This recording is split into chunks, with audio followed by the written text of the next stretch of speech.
I've loved working with like the parameters of the square. Like there's something symmetrical about it and trying to fit it inside the square. And the scale of it, I think, just because I think it has so much more impact, like being that size.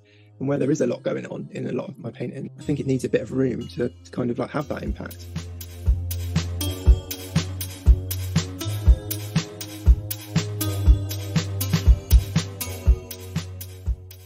Welcome to the Flying Fruit Bowl, a platform dedicated to the discussion and exploration of art and the creative process.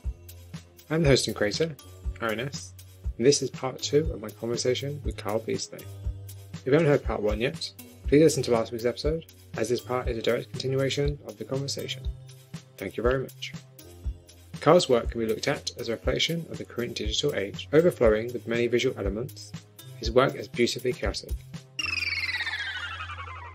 You know, I've actually never thought about the idea of your work being a mixture of both British and American aesthetics. Like, that's actually a really interesting way to look at it, actually. Because it's like the British part of your work is like, obviously, you and your culture being very personal to you. But the American side is like the aesthetics of, as you said, like pop surrealism and pop art. Like, that's kind of actually a really interesting way to think about it. Because now I'm looking at your work, especially the piece behind you. I'm like, it's kind of neither here nor there. It's neither British or American. Like, it's kind of interesting, actually, this weird kind of interesting blend.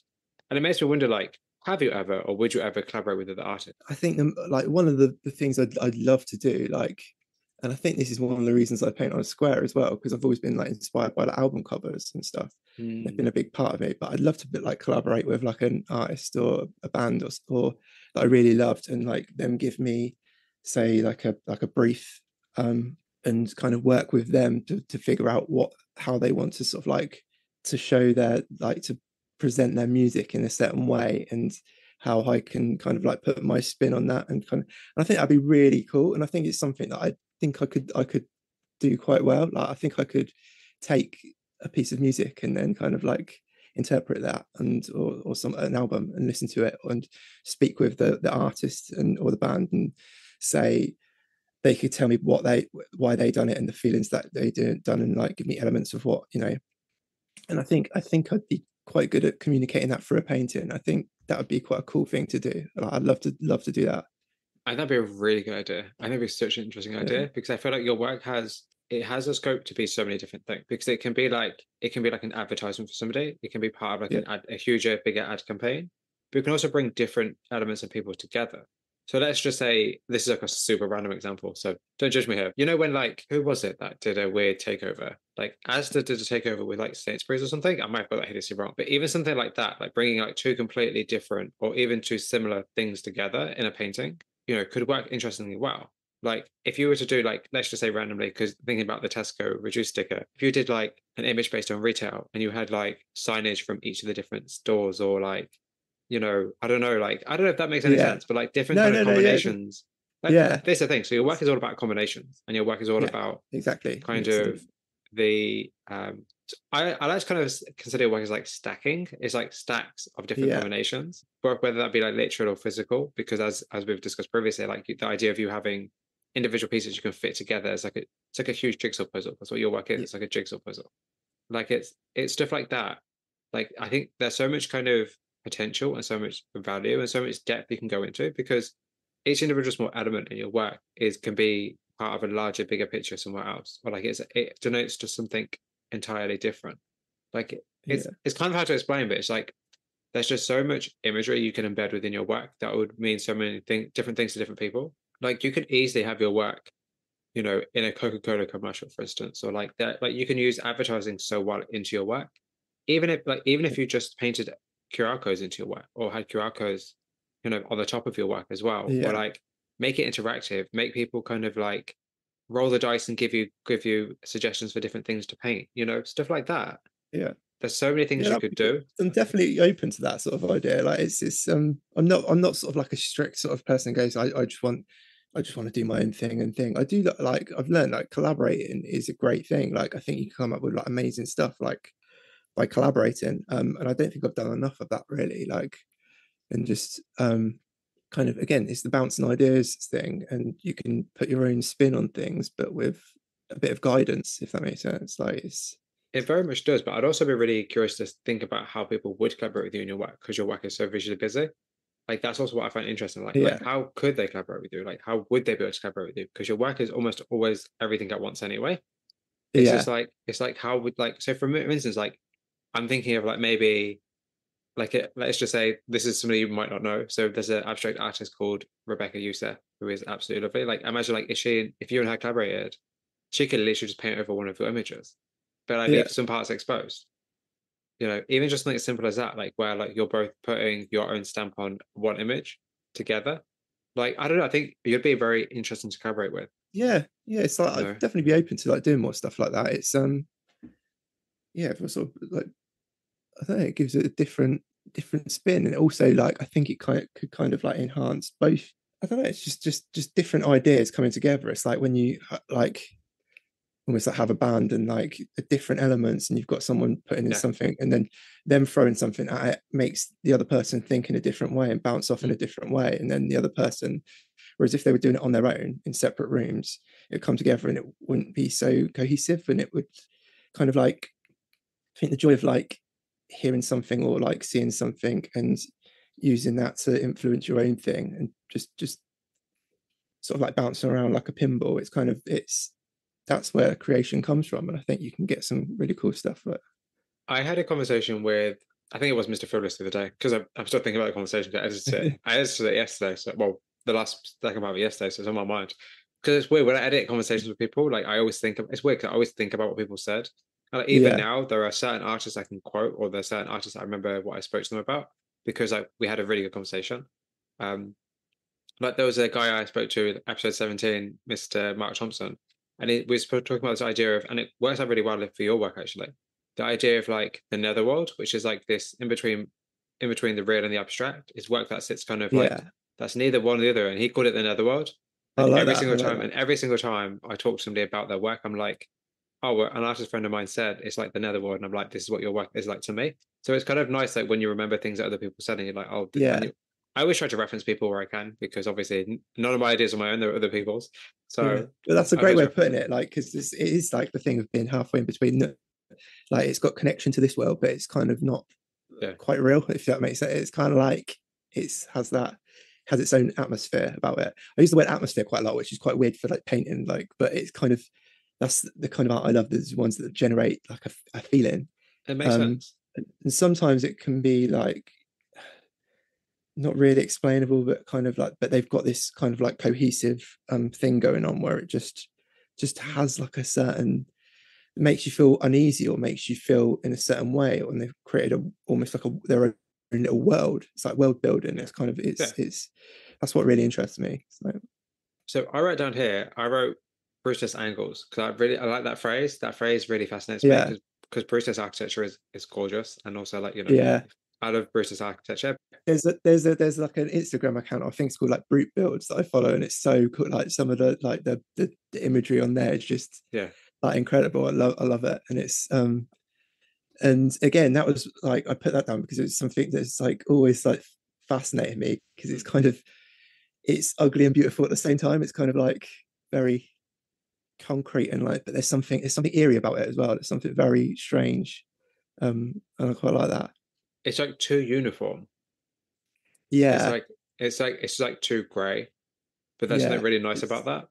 yeah, it's very it's yeah, it's something just like kind of unsettling, but kind of like aesthetically pleasing as well. Like Mm. looking at it, and it's kind of like yeah, it's. Have you ever been to the Barbican in London? Do you know what? No, I don't think I have. I think did I go past it the other day? I think I might have been to the Barbican. Yeah, well, I went through for a gig there. I think there was like it was like a composer doing Oh like wow, a guy called Clint Mansell who does a lot of film scores for like Darren Aronofsky films. oh wow. I saw him there. I think it was a Barbican. Pretty sure it was a Barbican.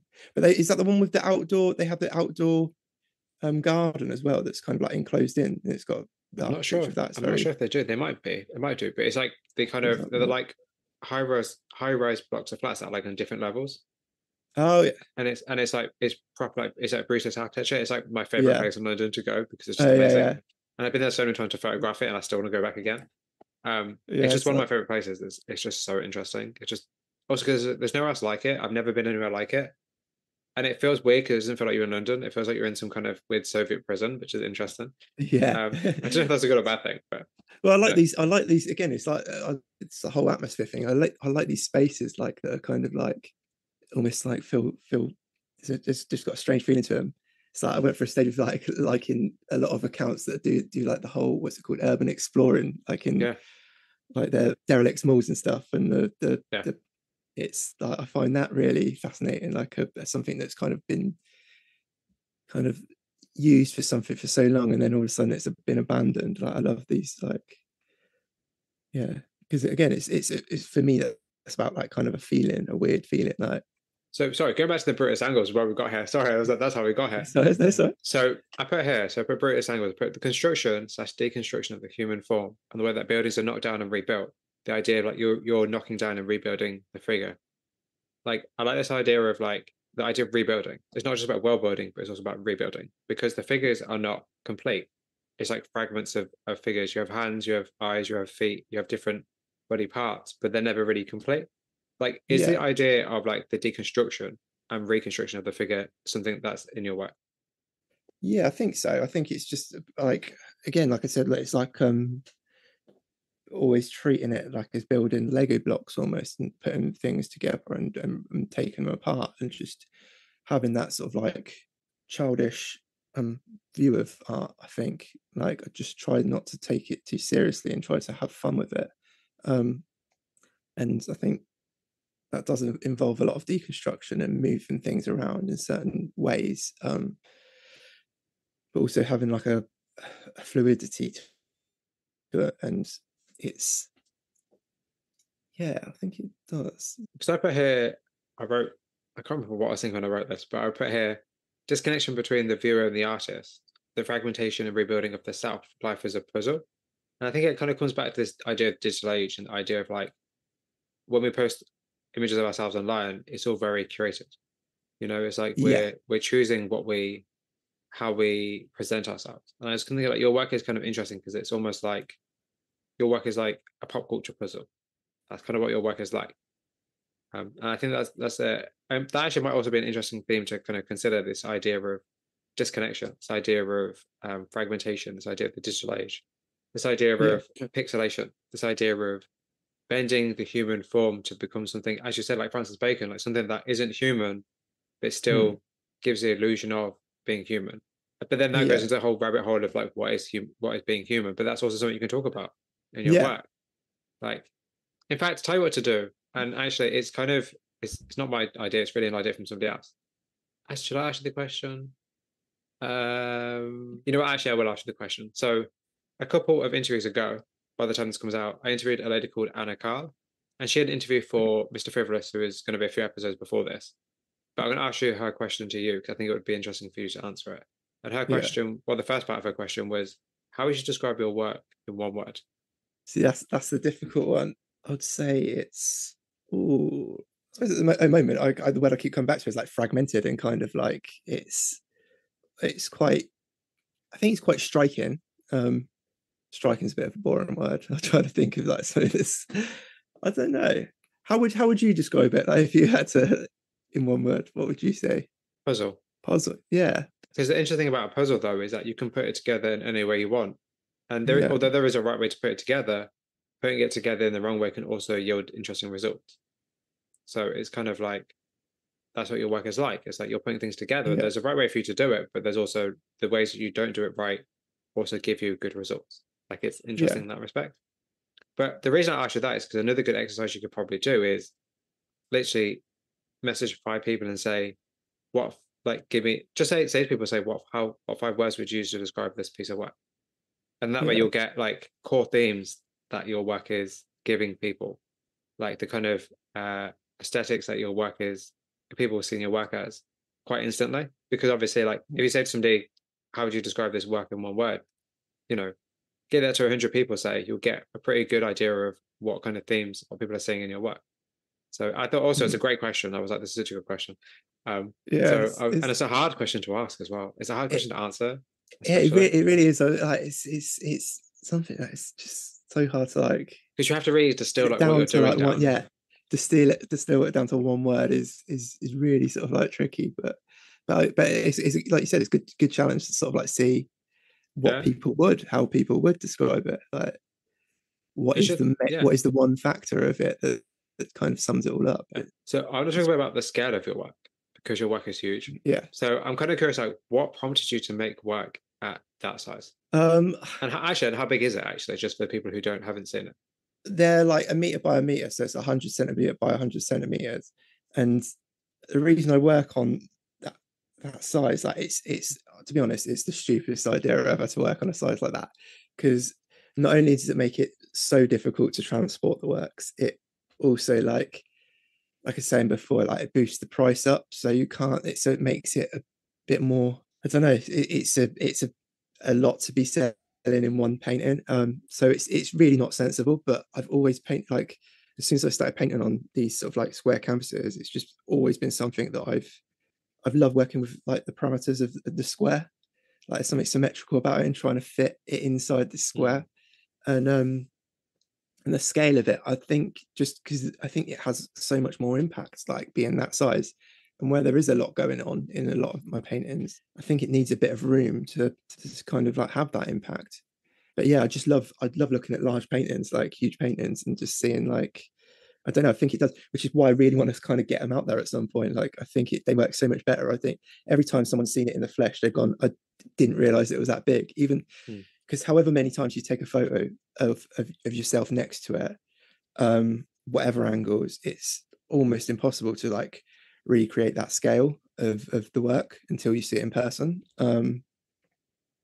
Yeah, and I think large paintings for me, they're like, I don't know, it's like I find it quite a like satisfying size to paint on, to be honest. It's like, but yeah, it's just it's not practical in the slightest, because I kept on thinking I need to do stuff smaller, so it will give me the opportunity to send the works off more affordable. Like trying to send these things off I can imagine. is like a challenge in itself. It's such a nightmare. Um, so yeah, I'd love to like. I wish I could work on sport, but I just keep getting drawn back to the larger paintings. I don't know why. Maybe you could just challenge yourself and do like a small series of like 6 images, like smaller scale, Yeah, six I images. kept thinking about doing something like that. Like I'd forget the big canvases for like a month or two and just yeah, do the smaller scale things. Because I think that like I love the size of your work. I think it's great, but I think you're also right in terms of like there is a limitation that comes with that. Like Yeah, getting them to galleries, getting them even people buying that kind of work. Like people need that kind yeah. of space in their house. Not everybody has a meter by meter wall in their Well, house. exactly. Yeah, wall space as well. It's that's a big part of it. So it's something to think about in terms of like moving forward. But it's actually kind of funny because people normally do the opposite. People normally work really small, then go really big, which is actually Yeah, really it's funny. yeah. We're just it shows that like my main aim from the start was always about like creating the work and not selling it. Because if I was my main goal was to like sell the pieces, it was all about the business side of things. I would have worked on smaller. I would have done stuff that was people would want on their walls more Mm. often. Like um something that um yeah, because I completely understand like my painters are not always like stuff that people would want on their walls. Like I just need to like, but again, I think by doing like these strange things, sometimes you can find a few people who really love that work instead of having like a broader audience who think it's all right. Like it's you get people who are more passionate, the more niche things are, I think, possibly. I would agree with that, but I also feel like I know Yeah. a few artists that I think have a similar trajectory to you in terms of the art Yeah. market, and I feel like your work is very sellable. I don't know if personally, just from my opinion or just for what I've seen, I don't know if the size is a hindrance to it. It might actually be Yeah. potentially, but I also feel like in terms of selling your work, I don't have any qualms or any kind of considerations that you can't sell your work. I think you very much could easily sell your work. I think it's Mm. just about having the right audience and the value in your Yeah. work, but also having the right outlet for your work as well. I think there are certain galleries that I'm pretty sure would be very happy with your work. They may just not be happy with the size of it. That might actually potentially be your only Yeah. gripe, Yeah. potentially. Because the problem is like selling a piece of work is one thing, but selling a piece of work at that size is a very different thing. And also for American listeners, that's 40 inches by 40 inches, roughly, because they don't work in centimeters or meters. Oh yeah. So, Yeah. It's yeah. or actually, yeah, 40 by 40 inches, which I is think it is. Yeah. yeah, it's roughly about 40 inches. Yeah. I should know. I work in a timber saw. I should really know how. I should know it in feet, but I don't. I'm not going to try to embarrass myself and pretend.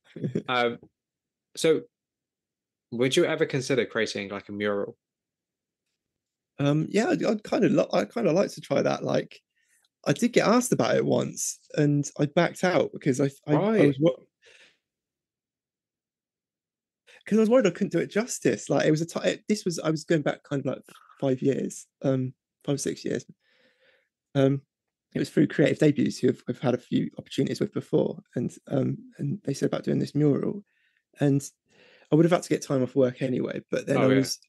I was also, I think the main thing was I was just worried I couldn't replicate it using a very different medium, and the pressure of having it there out in the open. Like, if it was now, I'd probably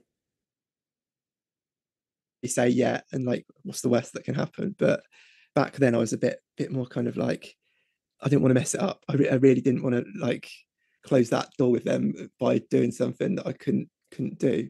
But yeah, I should have said like, yeah, I'll give it a go. Because you were saying about like, was it Revs One, who Yeah. like you've interviewed before, like, and I met him briefly up at one of like the Creative Debuts events in London, and I think he said like it could look really cool, your style of paintings in like on like a mural form. It's Good.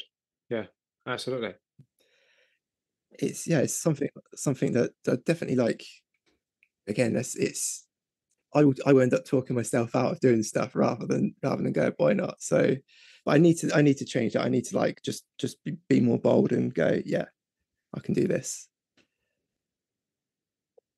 So, do you ever worry about repetition of imagery in your work? Yes, it is worrying, like, you because you kind of want to keep it kind of pretty consistent, and like have your paintings look like a set, kind of like look like a Cohesive. cohesive. That's the word. Yeah. So you want it to be cohesive, but yeah, you don't want to keep repeating yourself over and over. And I do think I kind of have done in the past, like the repetition thing, but then I've kind of snapped out of it.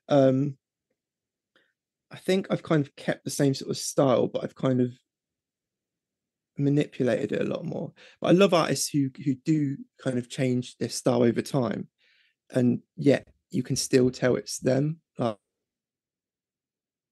Like there's an artist called, I don't know if you know, Andrew Salgado, Course, yes. who does like portraiture. Yeah, and he does like the way he's like, I've been following for like years now, and his how he's changed and sort of like adapted his style over the years has been great, because you can still see it's still him. And if you look at the work from say 8 years ago to the work now, there's a gradual progress. Like there's kind of like, you can see the process of like how he's gone from that to that to that to that to that. So I think you do need to change it up a bit over time, and I think maybe I haven't done that enough in terms of my application to the paint as well as the style. But yeah, I think for me, repetition, I don't want to repeat myself because I'll get bored. So I get bored quite easy. And I think that's been a bit of a downfall as well, that I've kind of like jumped from thing to thing. Like I've been halfway through a series of something, and then I've jumped to a completely different painting. And actually I had like a section on my website called like the experiments lab, where I've just like thrown everything that doesn't really fit together. That's cool though.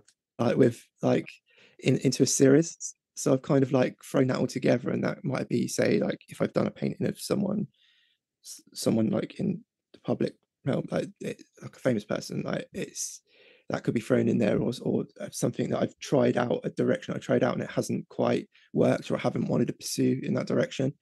So I kind of like, I've had that section where I've kind of like just thrown it in there.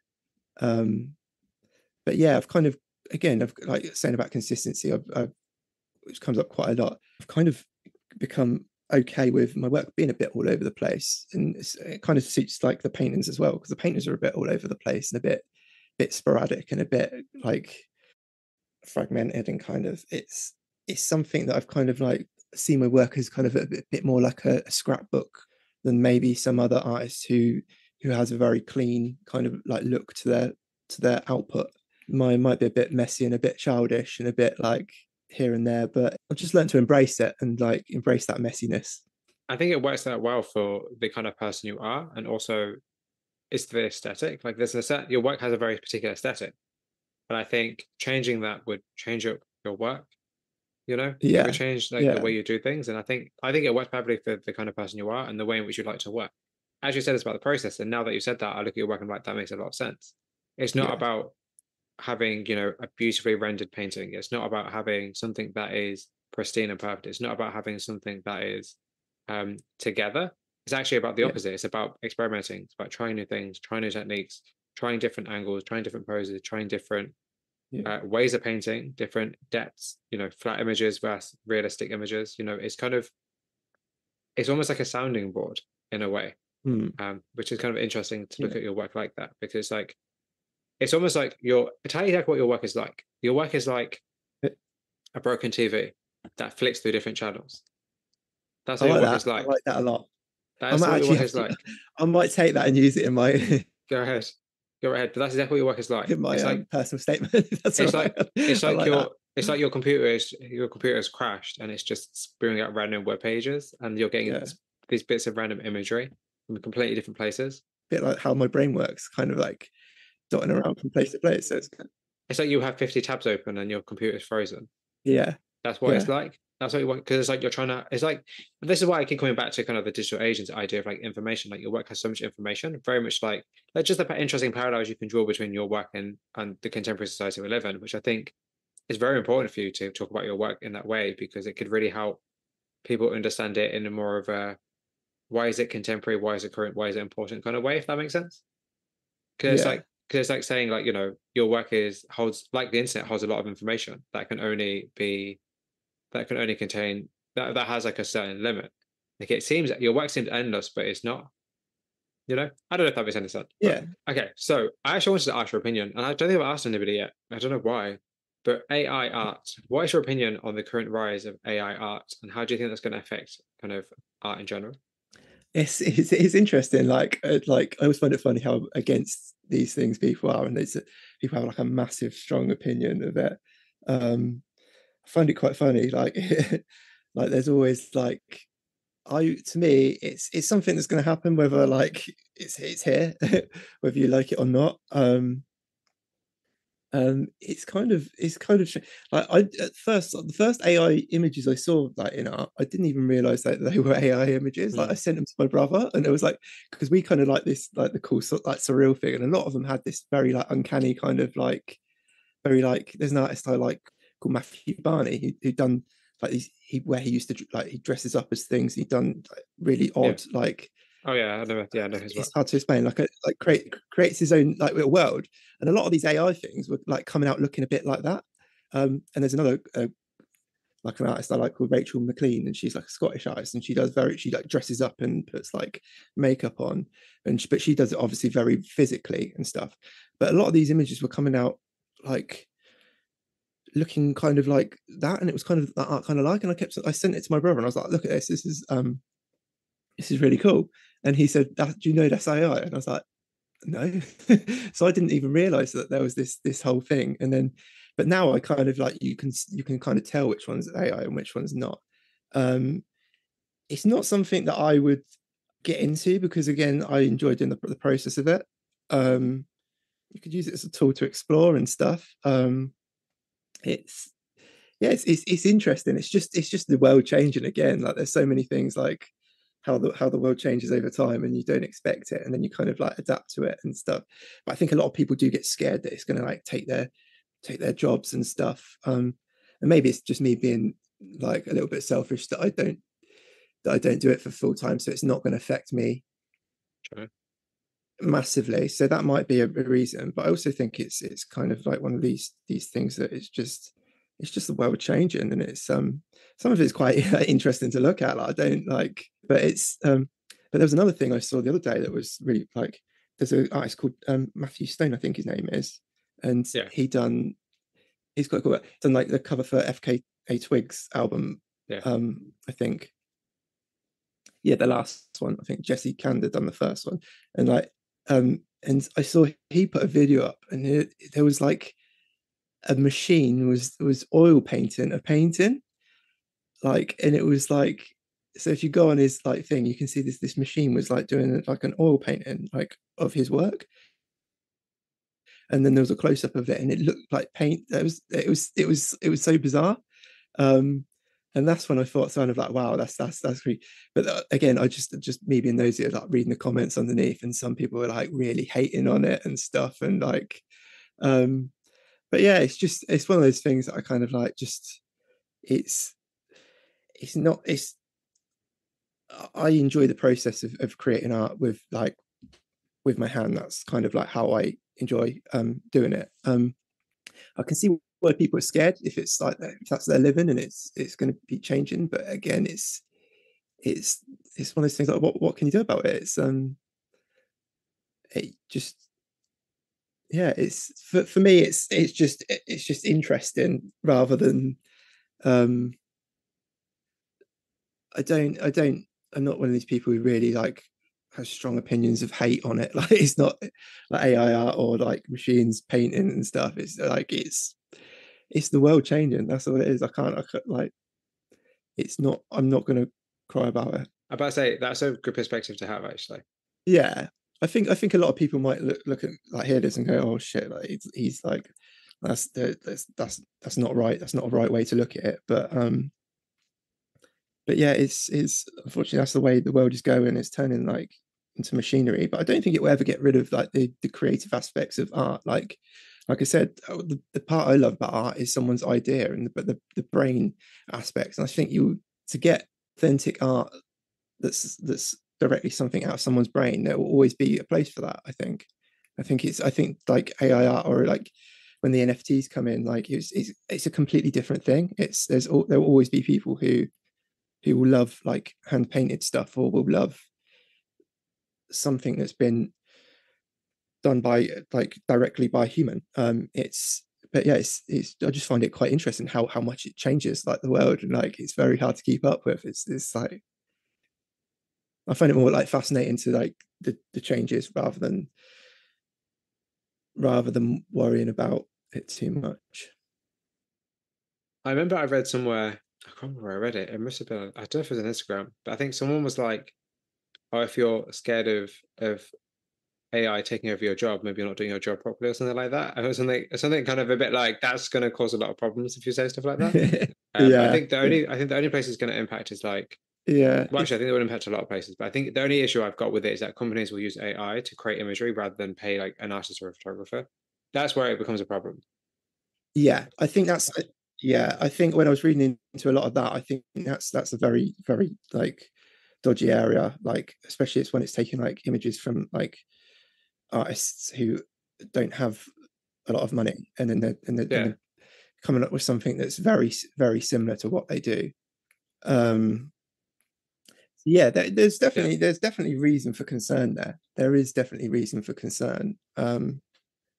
It's but it's just something that like because I to be honest, I technology if I can take as much technology out of my art as possible, because I like computers go wrong, everything goes wrong. Printers, I have a nightmare of printers. Everything to do with technology to me is like it's sort of like I just don't like it. Frustrates me like it. But you know, it's got. We're living in a world now where we have to use it, like have to make use of it, and kind of and adapt to it. So I think it's Yeah. something like I can understand. I Hmm. can understand why people have strong opinions about So, these things. But it's just something we've got to adapt to, whether we like it or not, I think. so I want to talk a little bit about your creative process. Like, are there any particular routines that you have that help you focus on your work? A lot of the time, like one of my main things is just if I get in from work, if I want to paint that night, just go straight, put my painting clothes on and go straight into the room and start it. Because if I sit down for 5 minutes, 5 minutes will turn into 10, 10 will turn into an hour. And then I'll get distracted by something and it won't happen. So I think it's a lot of the time it's like if anything like going for a run. If you're not feeling like just put your shoes on, go for it like straight away. Otherwise, the more you think about it, the more Yeah, you'll talk yourself out of absolutely. it. Um, yeah, I do that. Like, I quite like having like my own little, being in my own little world and like just kind of creating. I think that's where I find my enjoyment when I'm in the flow of it. Like the actual creating the concept first. That's quite that's where the creativity is, and like I said, I like that, but that, again, that involves technology, and that involves a lot of. Sometimes it doesn't work, sometimes it does. When I'm in the zone of like, there's a certain point of a painting when I'm just in the zone of it, where I'm kind of like just happy with it and like content. Another thing I like about painting is I can kind of like almost switch my brain off and kind of like it's just sort of like a natural process, rather than I don't have to concentrate on something. I don't have to like, it's not like I'm on the computer and I'm moving bits about. I'm just in it and kind of like, it's finding a flow, like it's finding like that. How important is it for you to show or document the creative process of your work? Like, do you ever show your failed images? I think it's, for me, it's I've got better at showing it. Like when I first, like, it took me ages to be comfortable with like sharing pictures of myself, like, or videos of myself.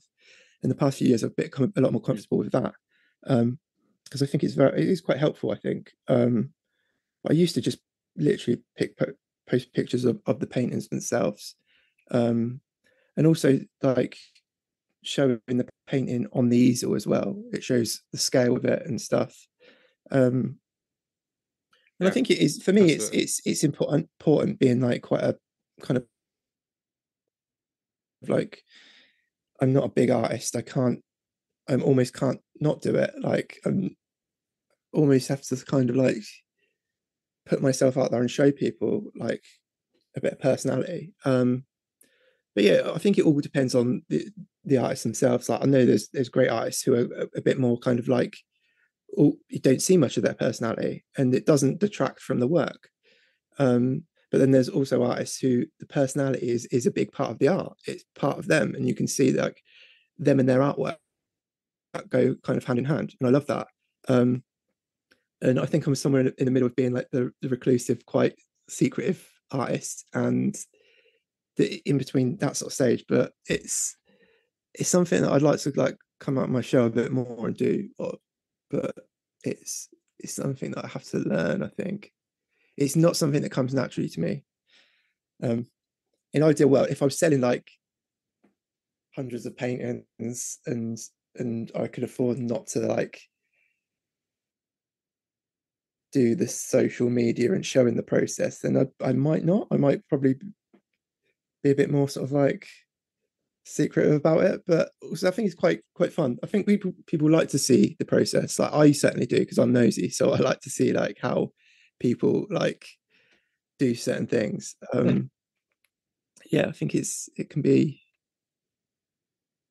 Yeah, I'm someone who I do like those artists who show a bit of personality. Like, but yeah, it all depends on the person really. And I think I was saying about the failed images. I don't often like do share failed images, but I should really, because I think it's again, it's important part of the process. I mean, there's definitely paintings I've shared when I've finished them, but when I finished them, I've hated them or really disliked them. But again, it's that thing of like, you will always see flaws in your own work, like whereas other people will just see it for the first time. It'll come at fresh Of eyes. course. Whereas I've been staring at this thing for like 50 to 100 hours sometimes, and like, and by the end of it, you just can end That's up hating insane. it almost. And then you need a few like months break from it, and then you're like, actually, I quite like that one now. Or the opposite can happen. Like you can like really love a painting when you finished it. Oh, so I'm kind of curious then, actually. So, what question to ask you first? Okay, a question I'll ask you now. I'm going to ask you later, but I'll ask you it now, and then I'll go back to another question regarding Yeah, the images themselves. But which is more important, do you think? Do you think the skill of the artist is more important, or the personality of the artist is more important? I think it's the almost the personality, and it doesn't mean like being like a TikTok style influencer type person dancing around. I think personality means like you can like within the painting, like getting a view of someone's head. getting a view of what is going on inside their head and how they've interpreted things and put it on a canvas. That's much more interesting to me than the actual like application of the art, the painting. So yeah, I'm always fascinated by people who have like bold visions with their arts. Like I love quite what a lot of people conventionally say quite weird art, like kind of, or like weird films that are kind of like surreal and kind of, because I like things that I could have never have come up with. Only that person, it came from that person's head, and that was their kind of weird little world. I find that much more fascinating than to me anyway, than art that's like a just a good idea, or like a just a, you know, a great concept. It's the ones that create stuff that just, you know, there's strange little worlds. Like there's like, I don't know, you probably know, it's like I think there's like a gallery called Moosey, and they do like, and they concentrate on a lot of like almost like cartoonish type, um like a lot of the artists they work with have these great, like almost like creating their own like cartoon worlds, but they have like creating their own characters and they run with it.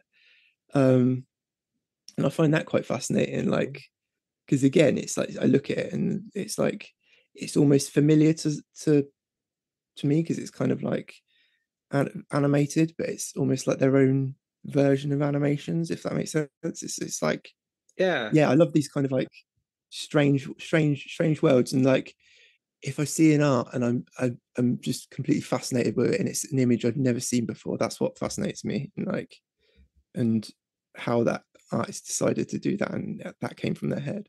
But that makes a lot of sense in relation to your work as well, though, in terms of like why your work is so fragmented and it's why it is so full of different things, because it's like different interests and aspects of you as a person, whether that's conscious or subconscious. You said about animation, that makes me think like I bet you grew up on watching cartoons. Yeah, exactly. Yeah.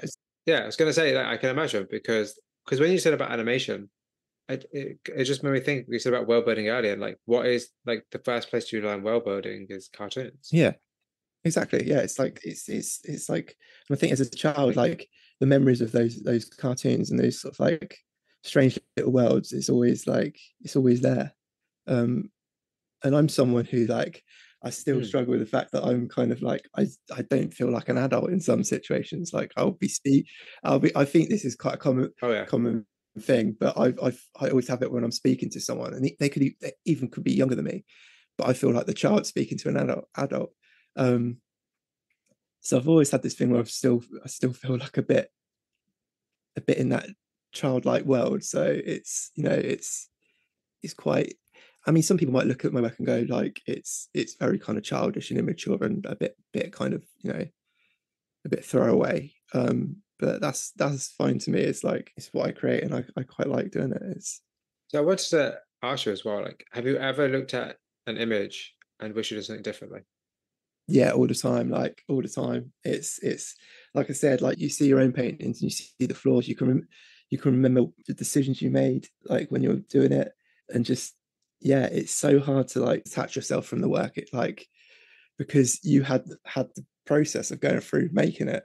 So to someone else seeing it like with fresh eyes, it's completely different to you going through it. And yeah, there's loads of stuff that I would change, or there's bits that I would take out, and especially as well like bits that I've added that's almost, like you said, like popular culture. There's parts that I think it would be better without that. I think it makes it a little bit tacky, or it makes it a little bit this. But then I've kind of, you just got to kind of accept it, and then like when a piece is done, it's kind of, you got to just move on from it. And like, and I'm not one of these people who like wants to delete the past of like what I've done in the past too much, like, because I think it's quite good for people to see that you've had these mistakes and you've gone through these weird notions, and they can go, oh, yeah, you went a bit off it there. But yeah, it's fine. And like I said, it's all, it's, I always see my work as quite a messy output. So how do you know when a piece of work is finished though? This is a really interesting question, because I've been asked this before, and it's, you really like, I always say like I get to the point where it's like 95% done, where it's like where I'm just about happy enough to like let it go.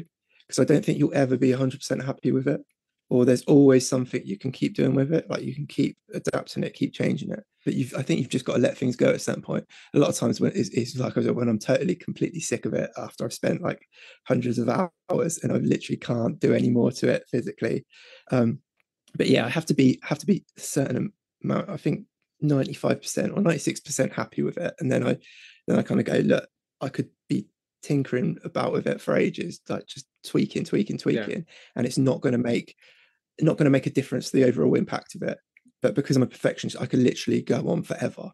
And sometimes you just literally have to have it like taken out of your grasp and just like put it to one side and move on. And yeah, like I said, a lot of time, by the time I finish with paintings, I'm just completely done with them. I'm sick of them, and then you kind of like after a while that comes back to like you decide which ones, give it a few months and you decide which ones actually you do really like now, or whether it didn't work. You don't really know until it's done. So I remember talking to an artist, a good art friend that I need to message actually, called Joe Vigio. He creates these really interesting, well, back then he created these really interesting resin. Yeah, I listened. Collages, I did listen to that one. Yeah. Like his work is awesome. I need to message him. I haven't spoken to him for a long time. I should message him and see how he is. But he said in the intro, he said, a piece of art is never finished, is always abandoned. And it's something that's always stuck with me, because the idea of like, you never know when something is finished. And it's like, if you don't abandon it at this moment in time, then you'll never finish it. It will never be finished. It will never be classed as finished. So, and it's something that I feel like, it's something that was always stuck with me, just whenever I talk to something about when, like, the finish line of your work, because there is no finish line, because one could argue until it's in somebody's home, it's not a finished piece of work. You know, one can argue until there's a viewer to see it, it's not a finished piece of work. Nothing's ever truly finished. It's just kind of like you just have to move on at a certain point. I also wanted to talk about your teaching at Muse Hill. So if you could just tell us a bit about like how the opportunity came about, what the opportunity was, and how you found it. Yeah, so someone got into contact with me on Instagram about doing this like a teaching workshop, like an art workshop at the school in London. And again, me being me, just had fear of doing it. I was like, I've never done this before. This is something. But yeah, I thought this time I'll say yes, I'll do it. And it was really nerve wracking, like preparing. I was like, what are they expecting from me? What do they like?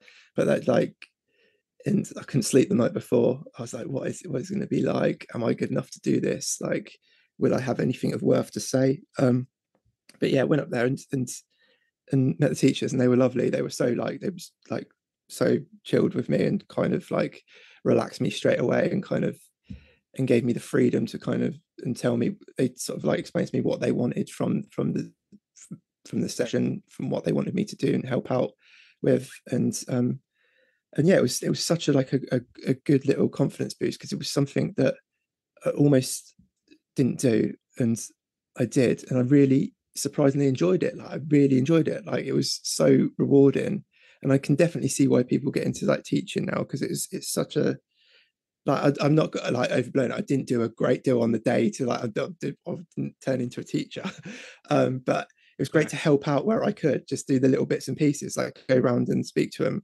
them. She said certain people needed like said this one needs a bit like work on this area. Can you chat with them about that?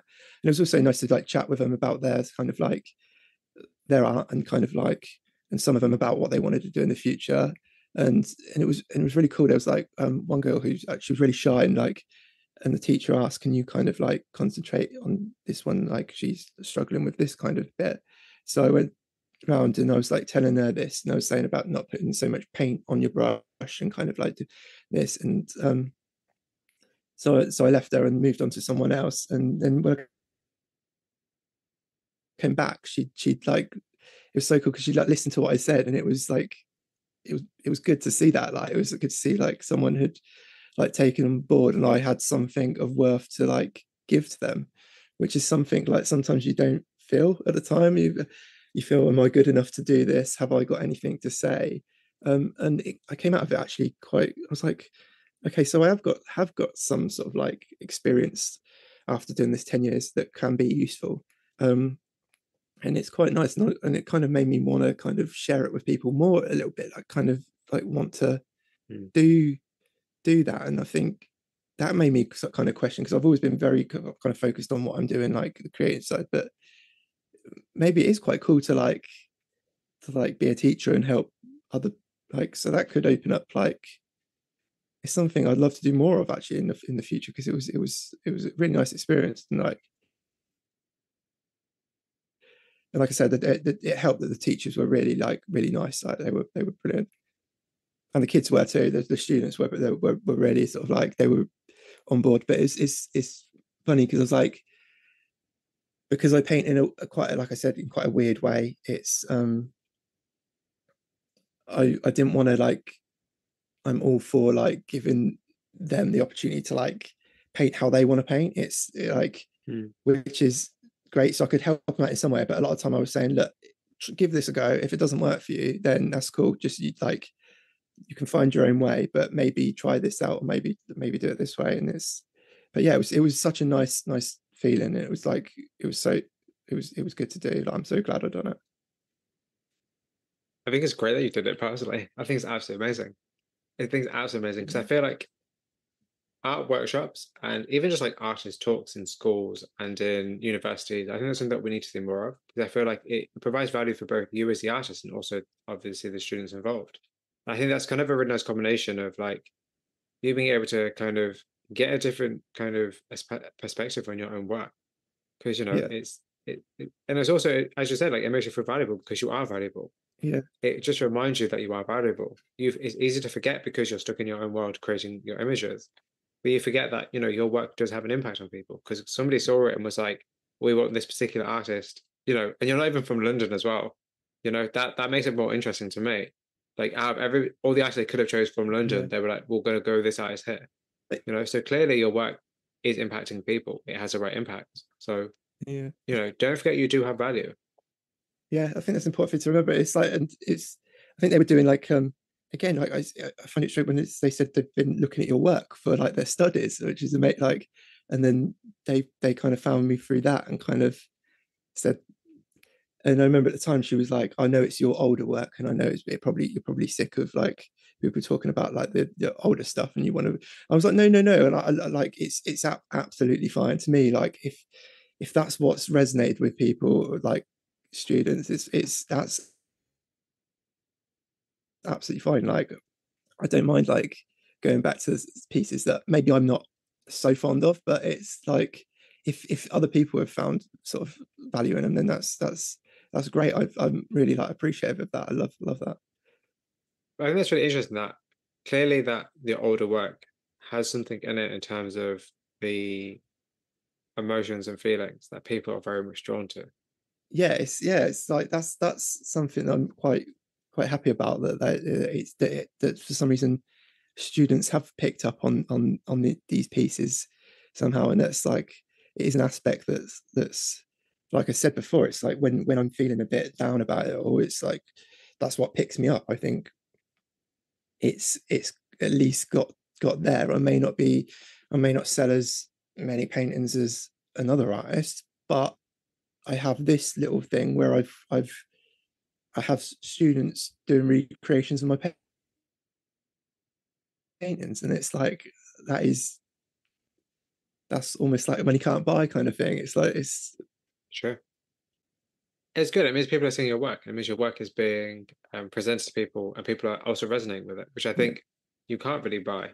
So it's nice to see. I think it's great to see, and I think also it makes a lot of sense as well, because like the kind of thoughts and emotions and feelings you're going through whilst creating that work clearly has been imprinted into the work itself. So it's kind of nice that it's also, the themes are so universal that people can look at that and be like, oh, actually I can relate to it. yeah, Like that's cool. yeah. And it's something that sometimes maybe you don't think. Like a couple of times I've done ones with the intention of like, this is what I want to show here, but sometimes you do them and you don't realize that you're doing it until afterwards, and then you realize like, okay, I can see now what this is, how I was feeling then, and this is what came out then. But yeah, it's just nice to have that aspect of it, that on the days when I am getting kind of like fed up with it, thinking what is the point of it all, like where am I going with this, it's that sort of thing. I got to kind of remind myself of that. Absolutely. So I'm kind of curious, like, do you feel like you're part of a larger art community?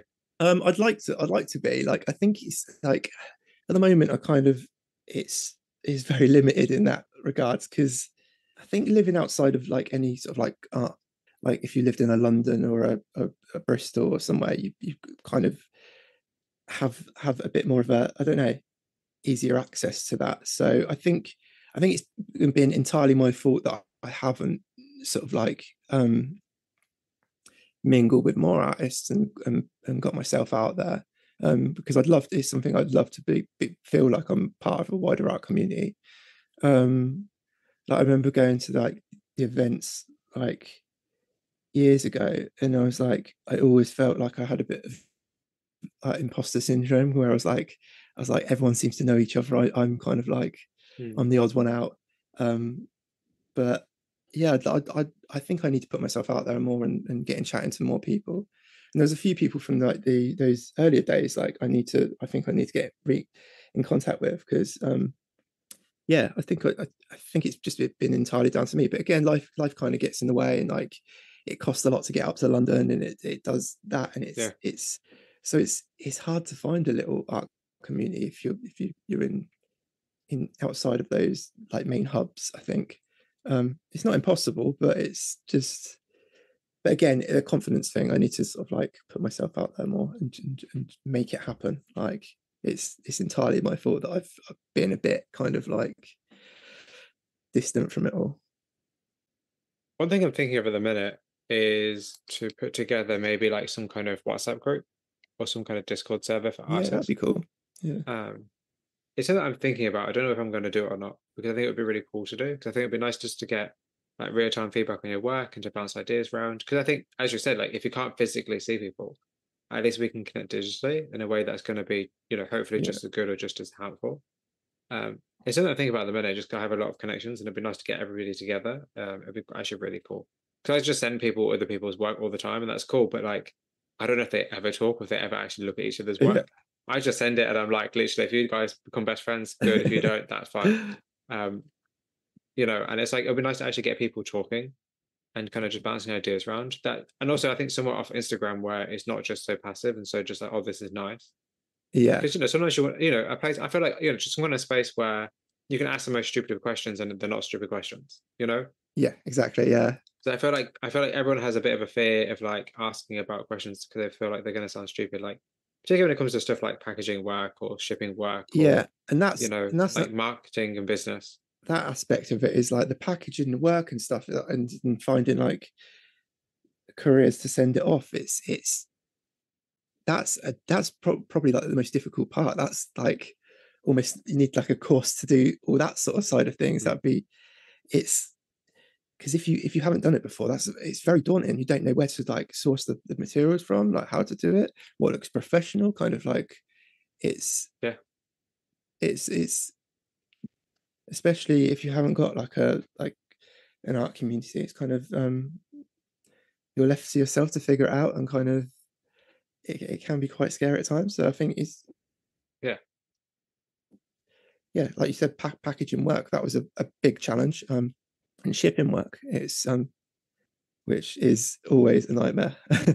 But Yeah. yeah, that'd be great to sort of like have someone where you can kind of like discuss like the lesser known things of like how to like photograph your work and how to like do the selling.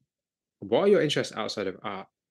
So I'm really into like films. Like I love my films. Like I see that as another sort of like art form.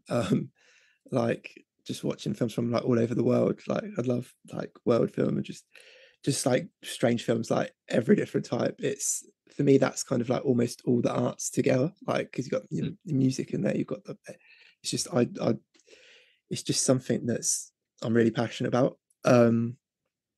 Music as well. Like I love music. But again, like I think as I get older as well, like trying to keep my finger on the pulse. Like I used to be like really kind of like go to a lot of gigs and stuff and like discovering new bands.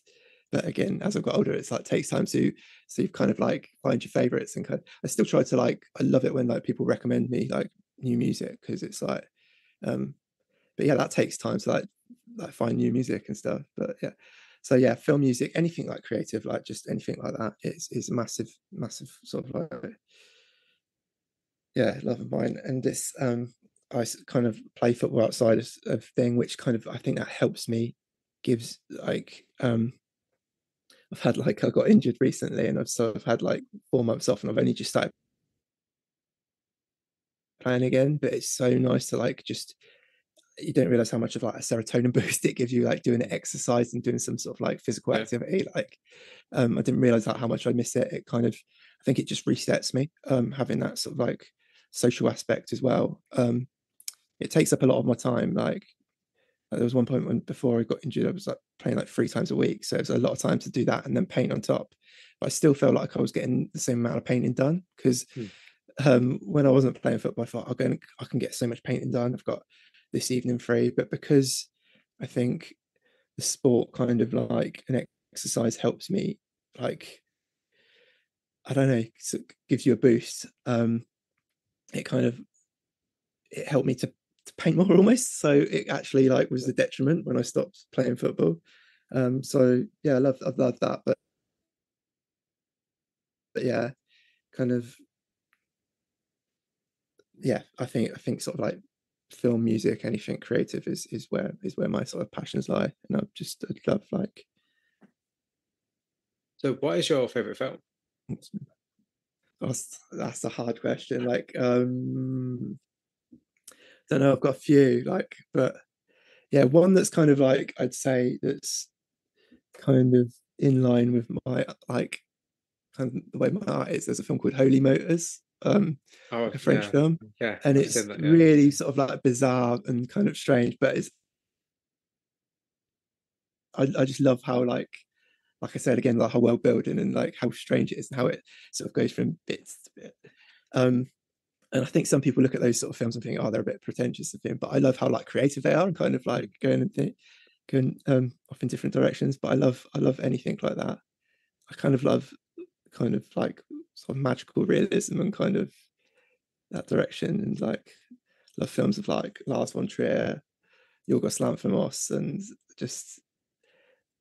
just anything that's kind of like creative and bold and vision, like Gaspar Noé, like his films, like the way he does his like title cards and stuff, and just the way they're shot. Um, they're the films I'm always kind of like drawn to, like the bold visions. So is being an artist liberating, isolating, or both? I think ultimately, I think it's more liberating because you get to like express yourself and kind of, I don't know, you kind of it's kind of like that. Like I said, there's no rules to it. It's kind of you putting your output out there, and you can do whatever you want with it. There's no formula, so I think it's definitely liberating. It can be isolating, like, but I quite enjoy that. I don't mind. Like, I'm not someone who needs like, quite enjoy my own company. I can kind of be okay with myself. Like, like if I've got an evening, sometimes I like having an evening to myself painting, like just in the room, like lock myself away, kind of go into my own little world. It's kind of yeah, I quite like this sort of like isolating factor, but it's yeah, it's, Do you I ever think ultimately it's more sort of like I would say it's more liberating because you get to like explore things and express yourself, and in quite an abstract way. You're not sort of like explaining with words. You're kind of like explaining with images, kind of like something.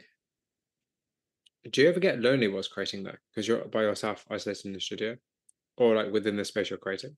I think it's like I'm fine with, yeah. It's, I think it's more to do with like, you do feel like you're in your apart from like when you're saying about like a wider art community.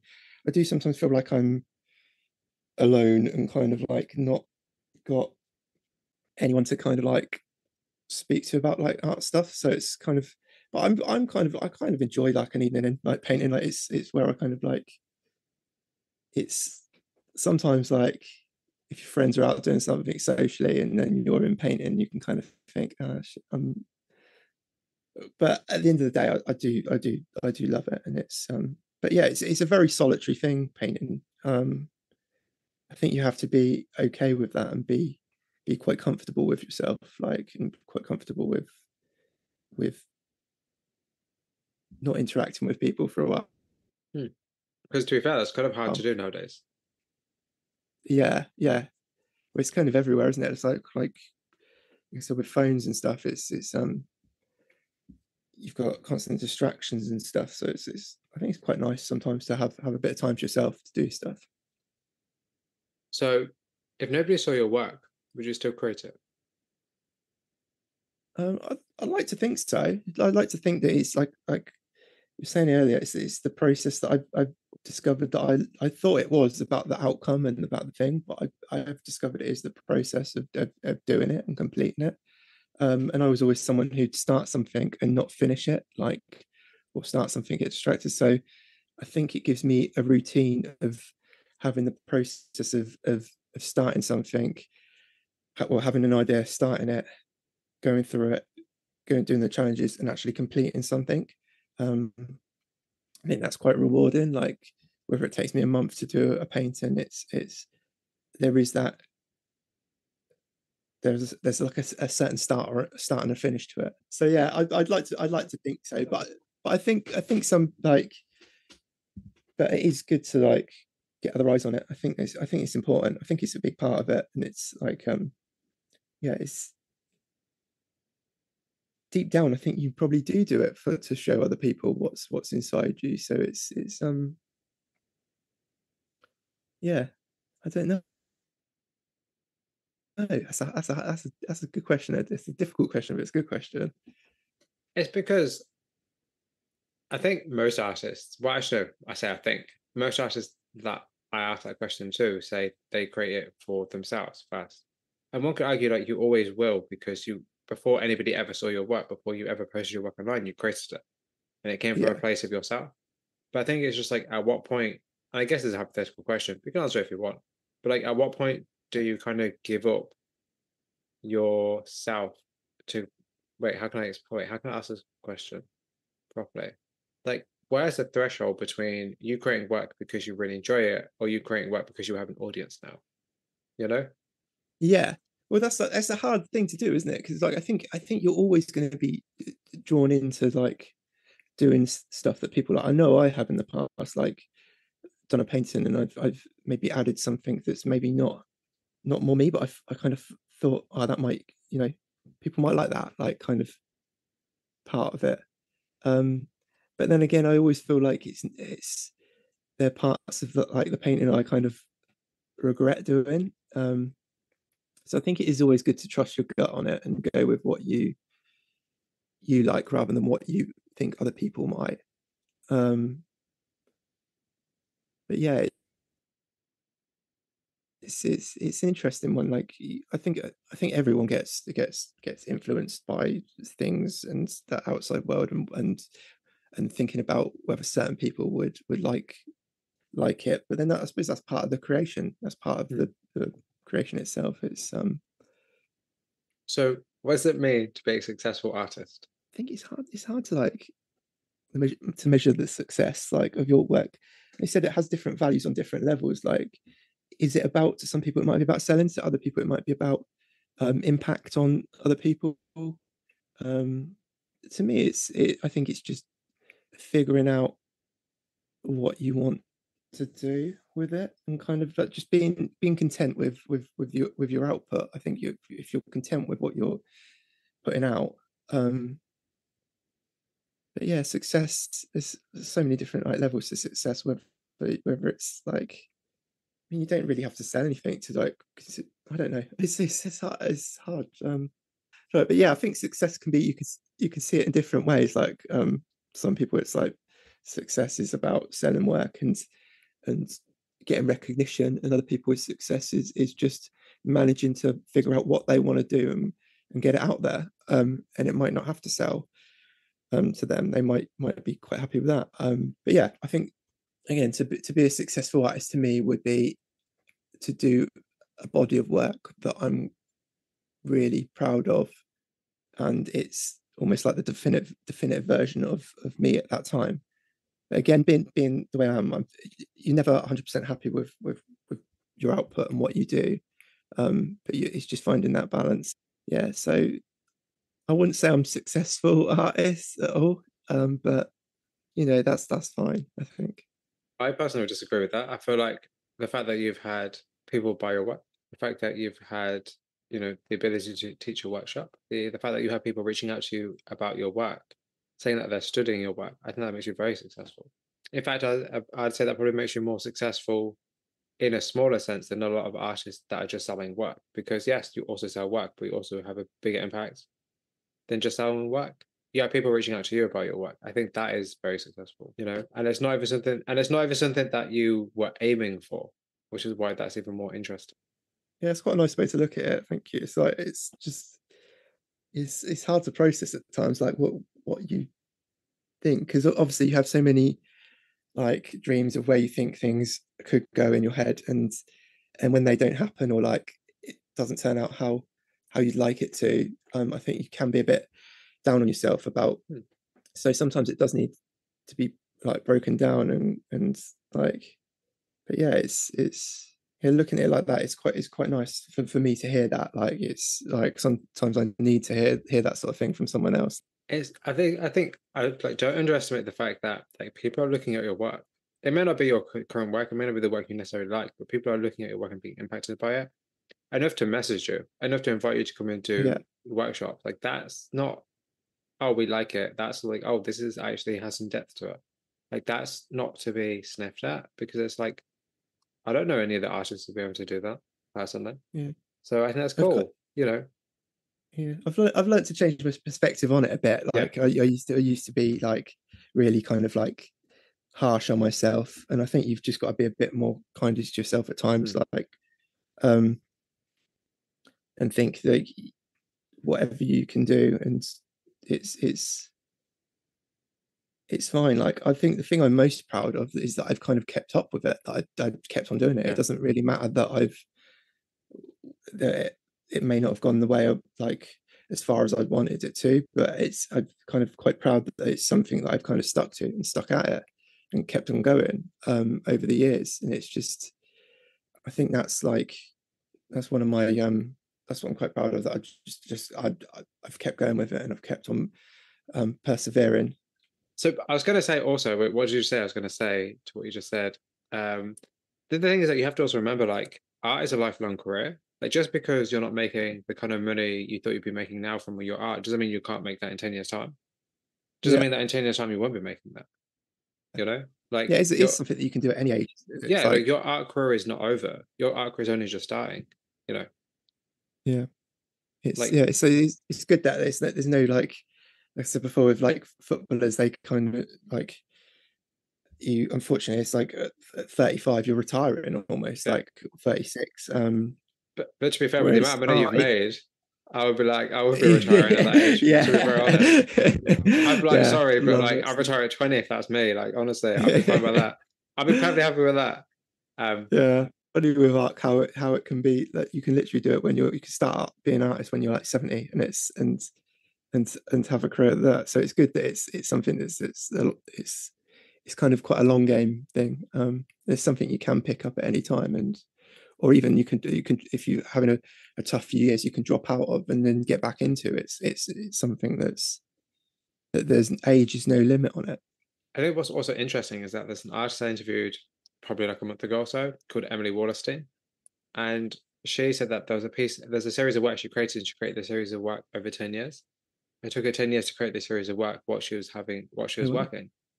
And I wanted to say that to you because obviously you were saying about doing art for 10 years and being like, it seems like a long time. Like, she created a series of work over 10 years. Wow.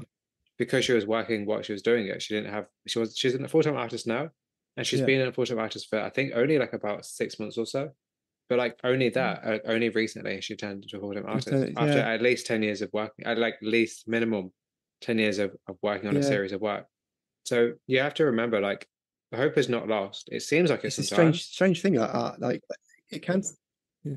the strange thing, like how it can take long sometimes, and everyone has a different. Some people it might kick off in a couple of years, in 2, 3 years. Some people it takes 10 years. Some people it takes 40 years. Some people it never happens for. But it's just something that if you love doing it, I think you just have to keep trying it. And again, it's different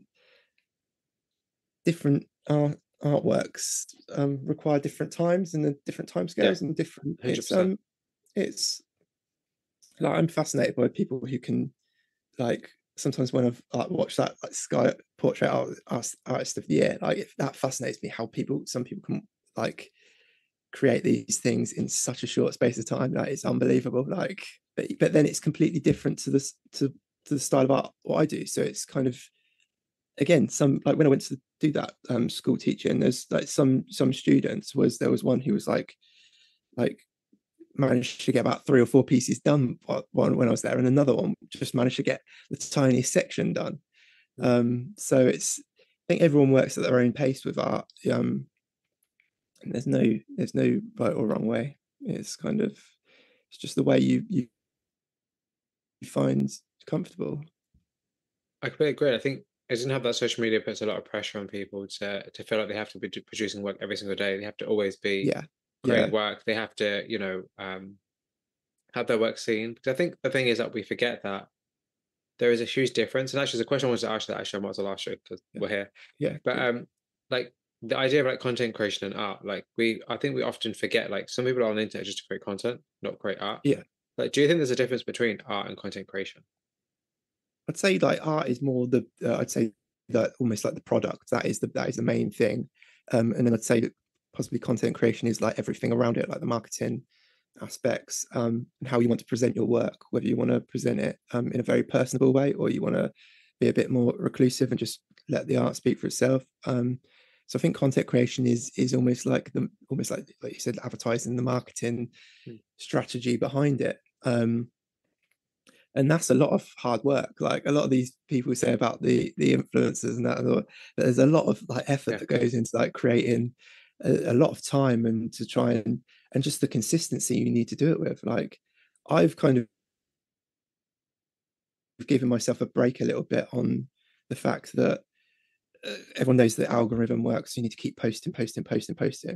And you know what? I go through stages where I post quite a lot, and then I'll go through stages like I can't remember the last time I posted, possibly last week or the week before.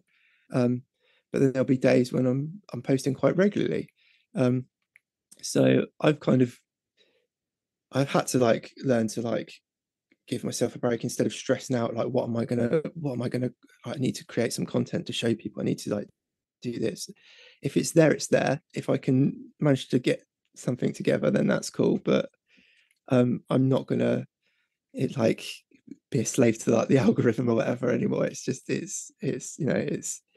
otherwise it just becomes a stupid game, like of just trying to get likes and trying to get and I've found myself falling in a trap before of trying to get people to like of trying to work the algorithm and trying to like get people to follow so they can see my work so it can go somewhere. But I think your work should eventually, if people like it, you'll find a way of getting it to them. And it's I think you shouldn't stress yourself out too much about the it's an important part of marketing, don't get me wrong, but it's something that you don't make yourself depressed about it. It's fine not to post on social media. It's not all about social media, which again is something that you forget a lot of the times. Like I think you've said before, like the main thing of an artist should be like the website. It should be like social media should be to like push them towards the website.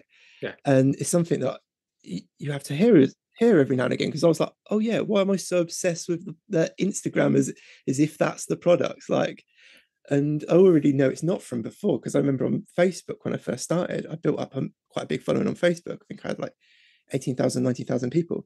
And then that completely dropped off a cliff. So it just shows you that like these social medias can do that. And it should be more about like creating almost, it's good to have a place where people can see your work, but it's also like, yeah, I think your website should be like your calling card, really. I don't know. I think it's actually really funny that you actually pay attention to what I say to you and you actually remember But yeah. it. I'm like, I did say that to you. I forgot I did. See, I'm glad you're paying attention because I don't pay attention. There's something. It's just because I know so many photographers, especially who do not have websites, and I'm like, how? Like this is, Yeah. 2023. I Yeah. guess it's 2022 then. So 2023, like a website is the most important thing you can have because that's where people are going to see your work. And for me Yeah. personally, like I love looking at artists' websites because it's displayed how you want to display it. It's like Yeah. you choose how your work is presented. It's a full control, a full artist control on the website. On Instagram, you have to tailor it to whatever, and like like Twitter and Facebook, whatever, you have to tailor it to the social media sites. But your website is Exactly. for Yeah. you. You can do it however you want to. And I feel like by not having that, you're really running the risk of, potentially losing all of your kind of followers online, really. Because if Instagram falls Yeah. off a cliff tomorrow, which to be honest, it probably could do, you know, Yeah. and you don't have a website, people can't see your work. Like, what do you have to show for it? That kind of thing. Yeah, I went for a stage where I did think, is the website worth it? Is anyone seeing the website? I've always had it there because because I think it just needs to be there for me, just to like as that place to for people to find my work in, like you said, in the way you want to show it. Does it generate any sort of like, do people find me through there? Probably not. They probably see me more through Instagram, but having the website, I think that's your base. I think that's your base in that. And like you said, it's on the web, and it's your little domain where you can kind of like present yourself. Yeah, I don't know. I just find it bizarre that people don't have websites because I feel, Yeah. a lot of my photography friends are like, but they're expensive. And like, yeah, but your Netflix is expensive. I think it's an expense that I've always been quite happy with. Like I've always put it like this, like a website like for a year. It's like, I mean, it's like possibly 150, possibly. I can't remember. Yeah, It's 140 yeah, or something yeah, like roughly about that. 150. Anyway, so, and I think that's like a couple of nights out in town, or like, or a really heavy night out. So it's like, and yet that's kind of like for a year, and that's something towards. I'm never fine to put money towards that because I know it's something that's worthwhile. It's not. It's Yeah. I think it's something that I always have. I think even if I, people don't visit it, I don't know. I don't I don't really know how to work all the what's like that SEO and all of that, and I don't really kind of like look into that a lot. I just have it there to display my work. so I have a question for you from the last artist I interviewed, Yeah, and a photographer called Calypso Jeffries, aka Liminal Films. And her question for you is: if you had all the time and money you could ever need, would you still create the work that you create today? that's a really good question. That is a really good question. All the time and money that I need. Do you know what? I think I would kind of try and do something with like film or something if I had a load of like endless pots of cash. Um, I think possibly in terms of painting as well. Like I think it'd be similar along the same lines, but I think it would just give you a bit more freedom to go. Like I don't, like you said before, with how you can almost get drawn into doing stuff that you think people might like or might sell. I think it will give you the freedom to not care about that so much and kind of just go for it. Um, I think I'd definitely try and paint on large scale, and just so yeah. In terms of like the output, I think it'd be relatively similar, but I think I'd try and use, if I had endless pot of money, I'd kind of use it to sort of like maybe go to university and maybe like meet a lot of people, and maybe and almost get the paintings out to the people. Like you could rent. I think it'd be more about like you could rent gallery space and stuff, Yeah. and just put on a show without having to worry about the financial aspect of it. And I do like, it's. I'm not saying like people are in a more privileged kind of, because we're all in different aspects. There's people worse off than me. There's people better off than me. But I do think it being in having more access to money does give you a bit more of a chance to make it as an artist. I think if you if you really look at, I think a lot of people in the creative fields do come from a bit of money, don't they? Like the majority, like I think it just gives you that little.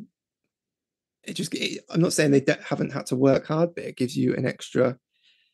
It gives you a better chance. I think it gives you a better chance because you don't have to worry about putting food on the table, or putting a roof over your head.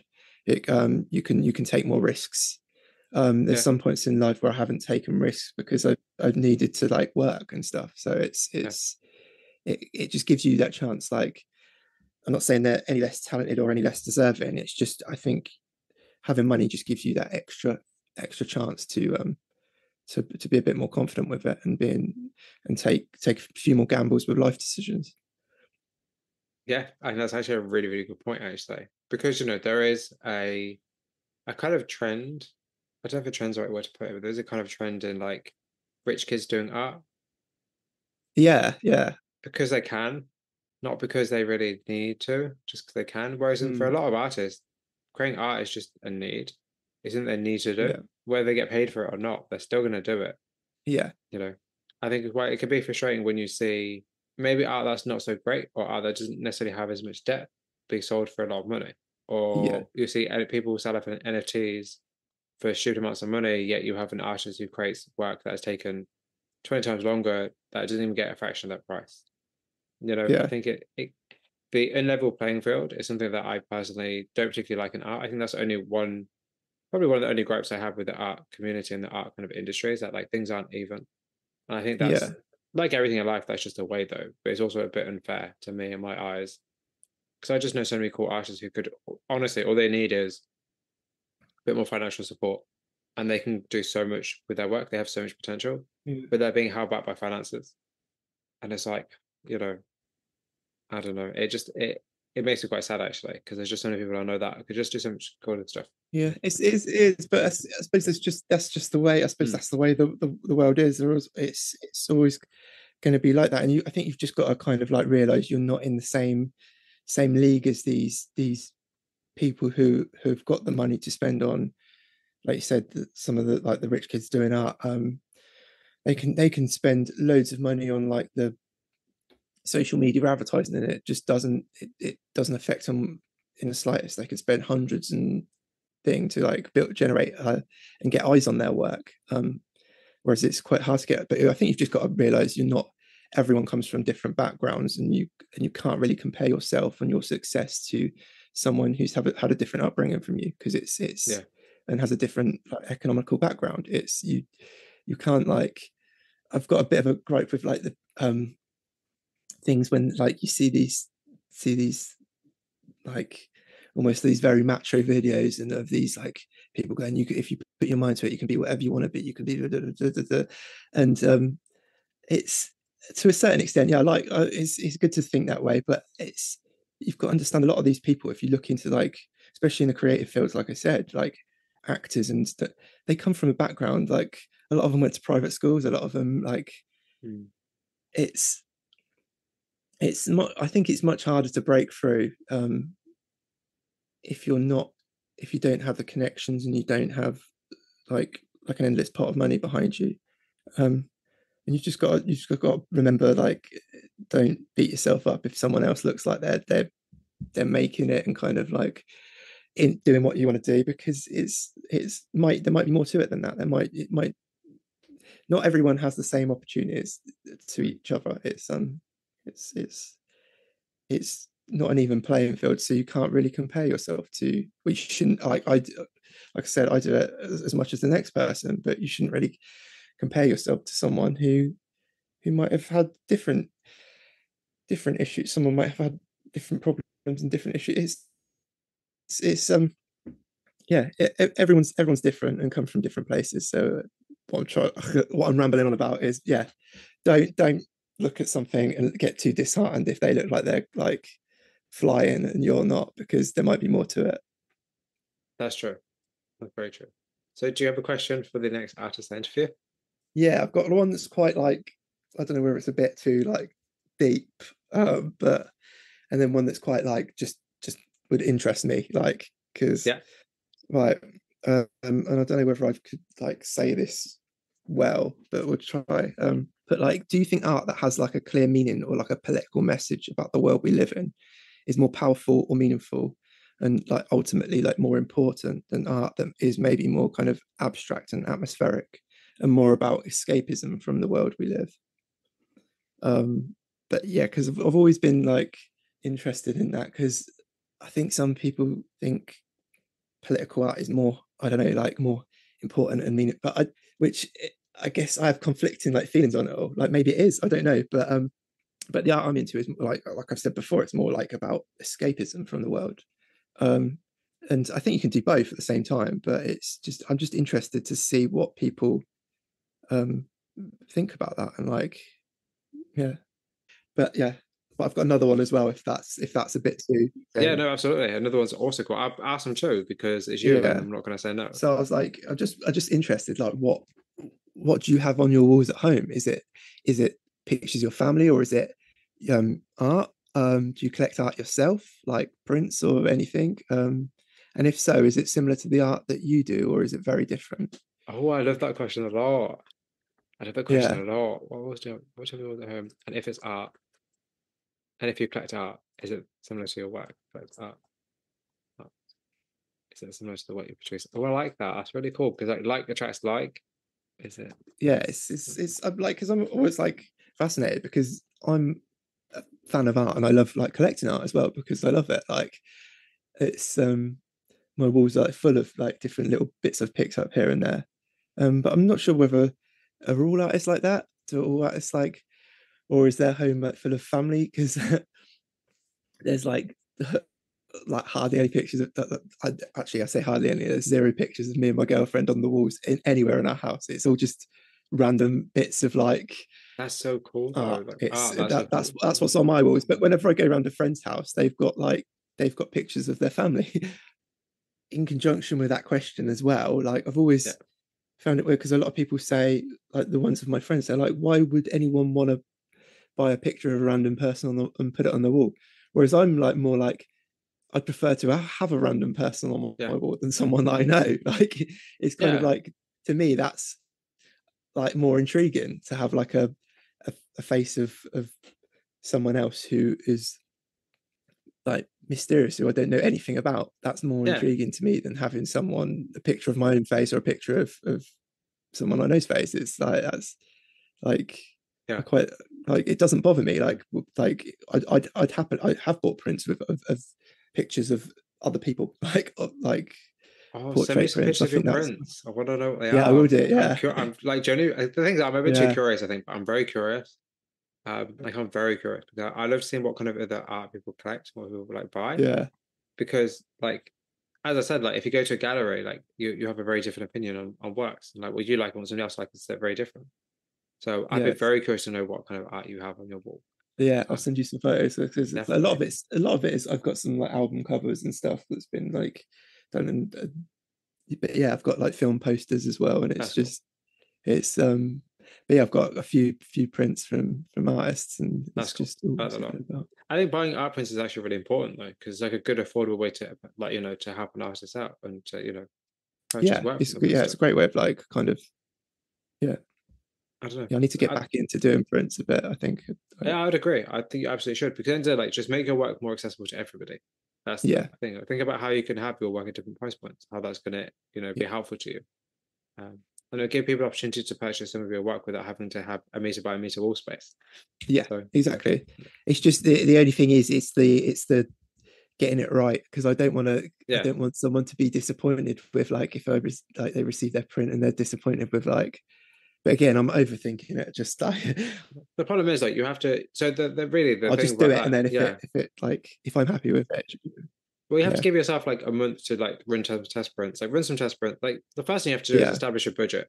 Once you've established a budget yeah, for test prints, go to a few yeah, different places, get some test prints, see what's the best, then go from there. yeah, That's the best way to do it. Otherwise, you'll be like, what am I doing? What am I doing? Let's just get it from here. And you'll yeah, be like, oh.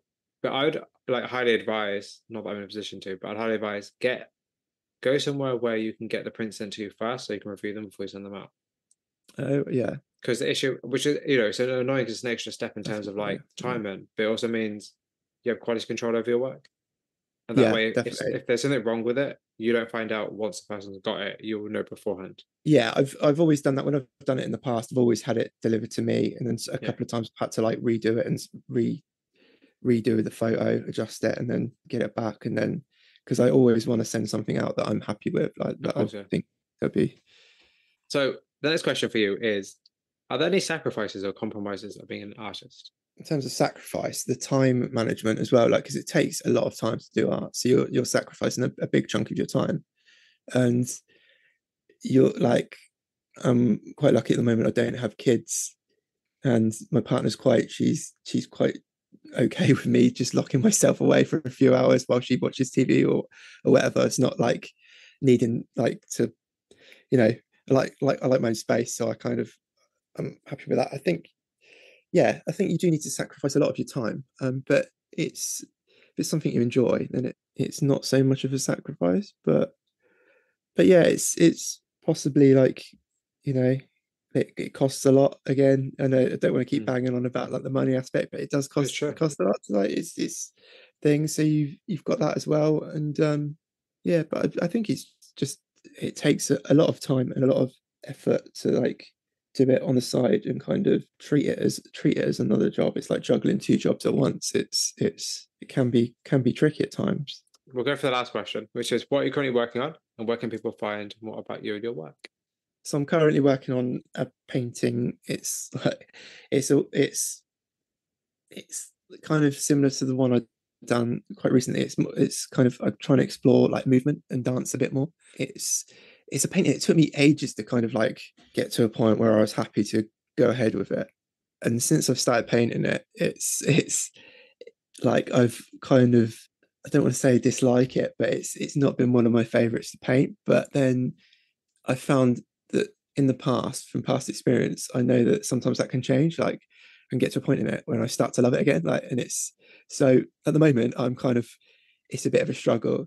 And I think one of the reasons is there's a lot of hands in it, and as any artist knows, I think hands are really hard to get right. So I've given myself that challenge to do, and I don't know why.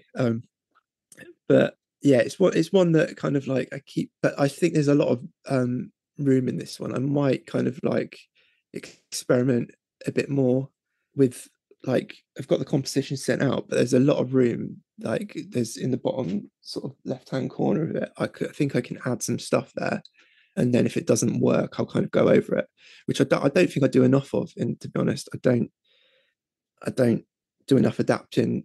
Once I've got started, I do some, but not a great deal. Whereas this one, I think I'm going to give myself permission to just go a bit wild with it, and see what happens.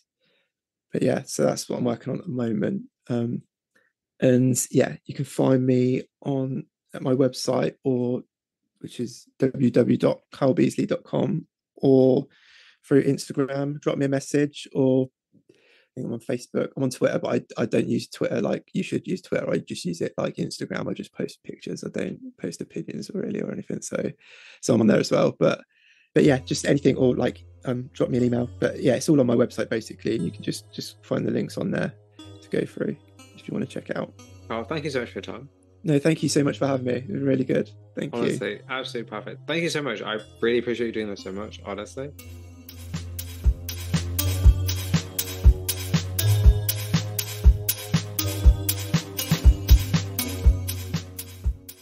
That concludes the second and final part of my conversation with Carl Beazley.